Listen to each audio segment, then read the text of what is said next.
talked about the rhetorical situation and how we see these all the time. They can be very mundane exchanges, or they can be very important exchanges.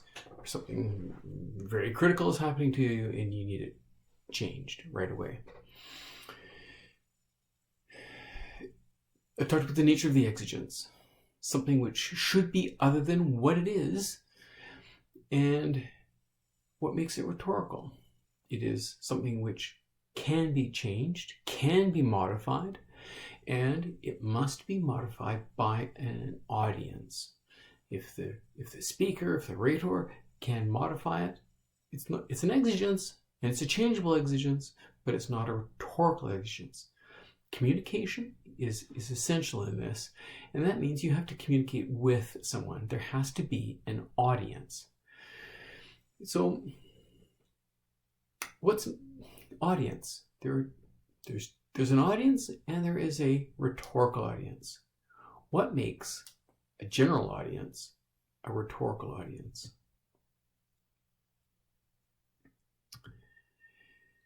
Well, think about it. An audience, well, obviously, if you're asking, the rhetorical audience must be able to alter or modify that exigence. That makes sense. I think this is pretty obvious. If they can't fix it, then they're just an audience. In the winter, the water line that ran to my horses froze, and I had to carry water. I explained this to the class.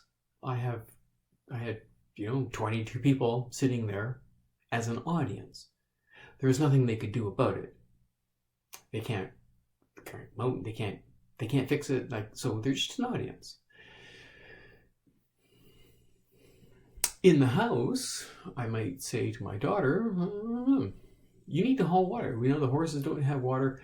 I hurt my arm. I need help. Someone else has to carry water. She can become a rhetorical audience because she's able to do it. So that's the second point that's listed here. Those capable of being mediators of change.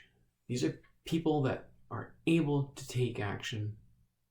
They're able to make changes in the situation, or as Bitzer might say, people who are able to modify the exigence. That is one condition. If they can't modify the exigence, they're just an audience. They're not rhetorical. The other part that you do need to consider is they have to be persons capable of being influenced by discourse. You might want to just think about that, or translate it as willing. If they don't want to help you, they're not going to help you. Doesn't matter. If they don't like you, they're just going to say, tough. Even though they could fix it, they could help you do this, they just won't. The reality is, you're going to be facing an audience, and you need to find a rhetorical audience.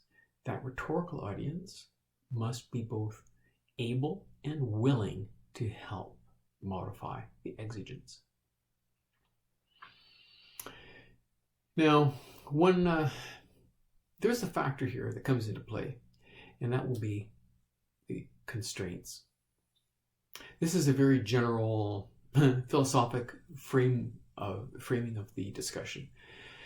The constraints are the parts of a situation that have the power to constrain, and as he says, note this very carefully, to limit, restrict, or enable the decision and action needed to modify the exigence. I would say fix the problem. Bitzer gives a detailed list. Beliefs, the attitudes of the audience, documents, facts, traditions, images, interests, motives, and the like. All of these come into play when in the formation of the resolution. For example, traditions might block someone from being a willing audience, right? Facts, documents. They won't do anything. They can do something, but they don't want to unless they're given facts. Maybe they need facts in order to help make them make it. They won't do anything until they've got the facts on the table, for example. So there are all kinds of things in this world which come into play, some of which you will know, some of which you won't know. But the more you think about the constraints and the better you are able to assess the constraints of a situation, the more likely you are to make an appeal to a rhetorical audience and have that audience follow through and modify the exigence.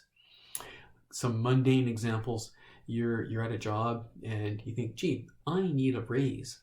And it just happens that that company has recently lost a major client. They have a fiscal constraint. You go march into the office and demand a raise. It won't happen. And if you simply mistimed it, right? It's not going to happen because if you knew that it lost a customer, then you're really silly. Maybe you didn't know they lost a customer.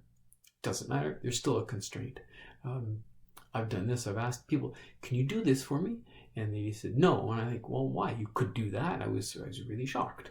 It came out later. There were background reasons which were not obvious to me, but I discovered them through communication later on. Constraints are all over the place, and you need to think about them. And he defines them very loosely: beliefs, attitudes, arguments, facts, traditions, images, interests. It's the world. It comes together, and you have to be aware of all of the factors which enable or disable the audience from acting. And if you don't do that, you're skating on thin ice, and you might not persuade. So think about them all together. Exigence. Is it rhetorical exigence? Meaning there's an audience there. It can be solved. It can be fixed by an audience. And who's the audience? Are they just an audience? Are they a rhetorical audience? What makes an audience rhetorical? You need to be able to define exigence, rhetorical exigence, audience, rhetorical audience, and constraints. What is going on with constraints? Yeah, and that will be the wrap of Bitzer. Very powerful tool. I hope you take Bitzer in, and I use Bitzer almost on a daily basis. I hope you do too.